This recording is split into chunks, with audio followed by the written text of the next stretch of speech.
ICC champions trophy నిర్వహణపై సస్పెన్స్కు తెరపడింది. ఈ mega టోర్నీని hybrid పద్ధతిలోనే నిర్వహించాలని ఐసీసీ నిర్ణయించింది.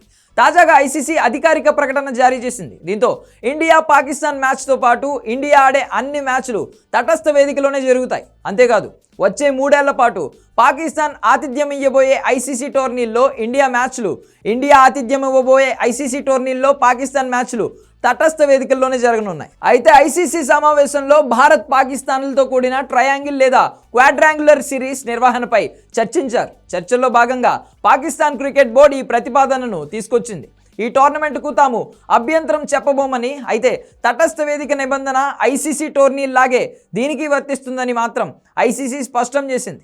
ఇలాంటి టోర్నీ నిర్వహణ మొత్తం బీసీసీఐ, పీసీబీ మధ్య ఉంటుందని తెలిపింది. ఛాంపియన్స్ ట్రోఫీకి మరో 2 నెలలు మాత్రమే ఉన్న నేపథ్యంలో ఈ ఒప్పందంతో అన్ని క్రికెట్ బోర్డులు ఊపిరి పీల్చుకున్నాయి. ఛాంపియన్స్ ట్రోఫీ నిర్వహణ విషయంలో కొన్నాళ్లుగా పీసీబీ, బీసీసీఐ మధ్య మాటల యుద్ధం నడిచింది. ఒకవేళ పాకిస్తాన్కు ఇండియా రాకపోతే తాము కూడా 2026లో జరిగే T20 వరల్డ్ కప్ను బాయ్కాట్ చేస్తామని పీసీబీ హెచ్చరించింది. అయితే బీసీసీఐ ఏ మాత్రం వెనక్కి తగ్గలేదు. ఇటు ఐసీసీ కూడా వార్నింగ్ ఇవ్వడంతో పాక్ బోర్డు దిగరాక తప్పలేదు. చివరికి భారత్ పాకిస్తాన్ క్రికెట్ ట్రై సిరీస్కు డీల్ కుదరడంతో ఈ వివాదానికి ఇక్కడ తెరపడింది.